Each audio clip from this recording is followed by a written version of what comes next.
Hi everyone, welcome to Miraculous Microbes. I am Dr. A. Vinodni. Today I would like to discuss about interaction among soil microorganisms. Let's get started. First, I begin with a small introduction about the interaction among the soil microorganisms.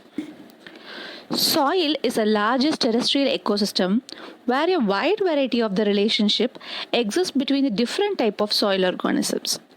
The association existing between different soil microorganisms, whether of a symbiotic or antagonistic nature, influence the activity of the microorganism in the soil. Microflora composition of any habitat is governed by the biological equilibrium created by the association and interaction of all individuals found in the community. In soil, many microorganisms live in close proximity and interact among themselves in different ways. Some of the interaction are mutually beneficial or mutually detrimental or neutral.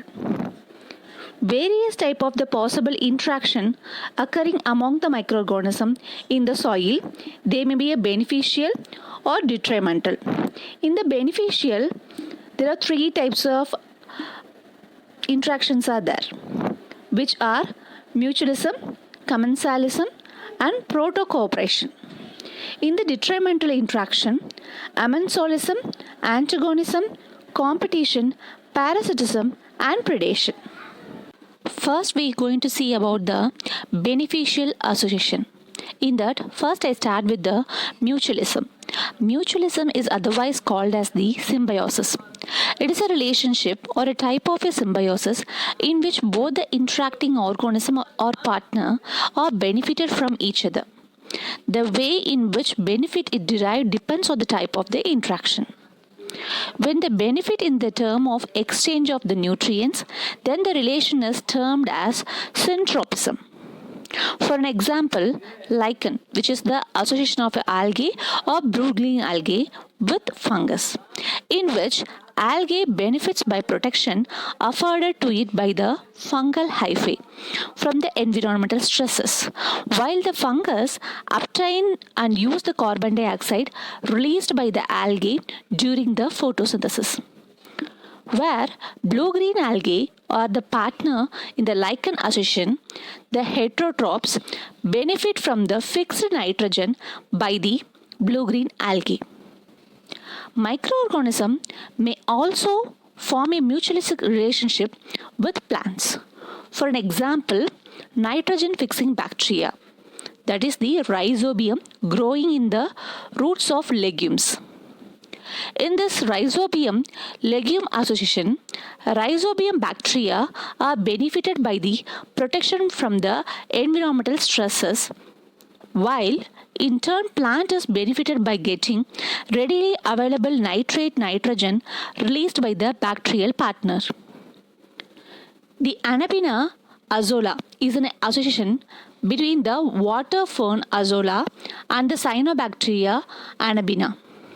In this association is a great important in the paddy field, where nitrogen is frequently a limiting nutrient. An actinorhizal symbiosis of the actinomycete, it is Frankia, with the roots of the alnus and the casuarina is a common in a temperate forest ecosystem for soil nitrogen economy. Another type of the symbiotic association which exists between the root of higher plants and the fungus is the mycorrhiza. In this association, fungus get essential organic nutrients and protection from the root of plant and allow them to multiply, and in turn plant uptake the phosphorus, nitrogen and other inorganic nutrients made available by the fungus mycorrhiza. In this next beneficial interaction is the commensalisms. In this association, one organism in association is benefited by other partner without affecting it. For an example, many fungi can degrade the cellulose to glucose, which is utilized by many bacteria. Lignin which is a major component of the woody plant and is usually resistant to degradation by most of the microorganisms. But in the forest soil, lignin is readily degraded by group of the Basidiomycetes fungus, and the degraded product are used by several other fungi and bacteria which cannot utilize the lignin directly. This type of the association is also found in the organic matter decomposition process. A third positive interaction is the proto-cooperation. It is a mutually beneficial association between two species or partners. Unlike symbiosis, proto-cooperation is not obligatory for their existence or performance of the particular activity. In this type of the association, one organism favor it associated by removing the toxic substance from the habitat and simultaneously obtain the carbon products made by the another partner. Nutritional protocooperation between the bacteria and fungi are reported for various vitamins, amino acids and purines in the terrestrial ecosystem, which is useful in the agriculture. Proto-cooperative association found beneficial in agriculture are: first is the synergism between the VAM, that is the vascular asbescular mycorrhizae, fungus and the legume plants, and rhizobium, in which nitrogen fixation and phosphorus availability is much higher, resulting in the higher crop yield and improved the soil fertility. Second is the synergism between the PSM, that is the phosphate solubilizing microorganism in the legume plants, and rhizobium.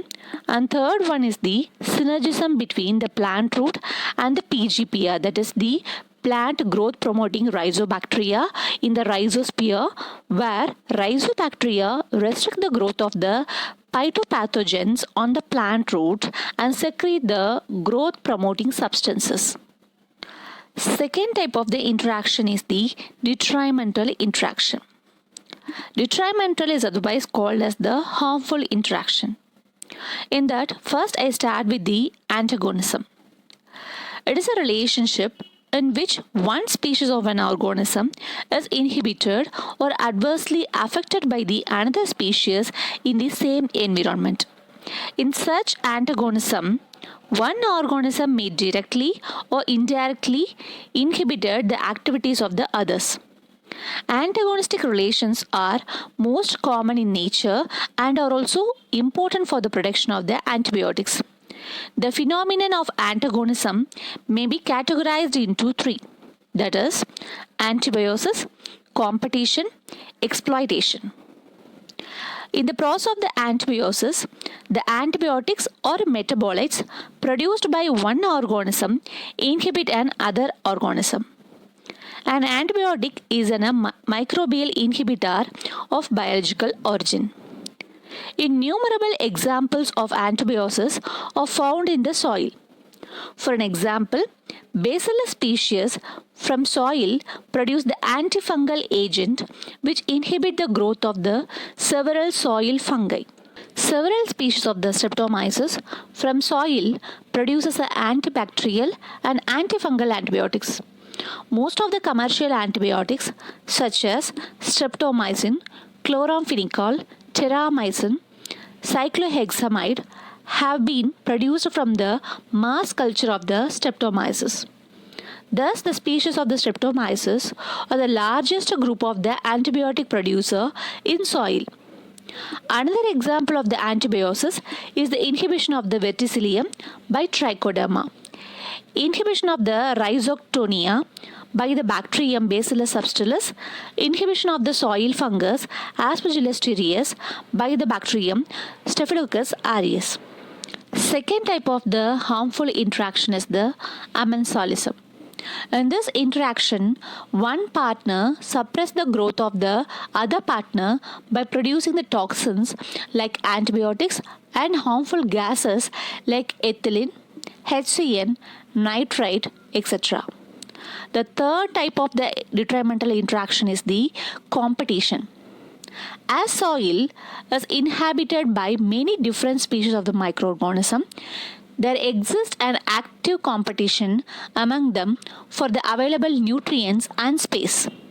The limiting substrate may result in favoring one species over another. Thus, competition can be defined as the injurious effect of one organism on another because of the removal of some resources of the environment. This phenomenon can result in the major fluctuation in the composition of the microbial population in the soil. For example, Chlamydospores of Fusarium, oospores of Aphanomyces, and Conidia of the Verticillium dallei requires the exogenous nutrients to germinate in soil. But other fungi and soil bacteria deplete these critical nutrients required for the spore germination and thereby hinder the spore germination, resulting into the decrease in the population. Competition for free space has been reported to suppress the fungal population by soil bacteria. Therefore, organisms with the inherent ability to grow fast are better competitors. Fourth type of the interaction is the parasitism. It is an association in which one organism lives in or on the body of the another. The parasite is dependent upon the host and lives in intimate physical contact and forms the metabolic association with the host. So, this is the host-parasite relationship in which one as a parasite is benefited while other host is adversely affected, although not necessarily killed. Parasitism is widely spread in the soil communities. For an example, bacteriophages, that is the viruses which attack the bacteria, or straight intracellular parasite is a chirid fungi which parasitize the algae as well as other fungi and plants. There are many strains of the fungi which are parasitic on algae, plants, animals, parasited by a different organism. Earthworms are parasitized by the fungi, bacteria, and the viruses. Last type of the detrimental interaction is the predation. It is an interaction in which predator organism directly feed on and kills the prey organism. It is one of the most dramatic interrelationship among the microorganism in nature. For an example, the nematophagous fungi are the best example of the predatory soil fungi. Species of the Arthrobotrys and Dactylella are known as nematode-trapping fungi. Another example of the microbial predator are protozoa, slime mold fungi, which feed on bacteria and reduce their population. The bacteriophages may also be considered as the predator of the bacteria. Third, last type of the interaction is the neutralism. It is a type of the neutral association in two microorganisms behaves entirely independent. Example, each could utilize different nutrients without producing the metabolic end products that are inhibitory. This might be transitory as a condition change in the environment. Particularly the availability of the nutrients, the relationship might change. Thank you. I hope this video given enough information about the interaction among the soil microorganism. I will catch you at the next video related to the microbiology.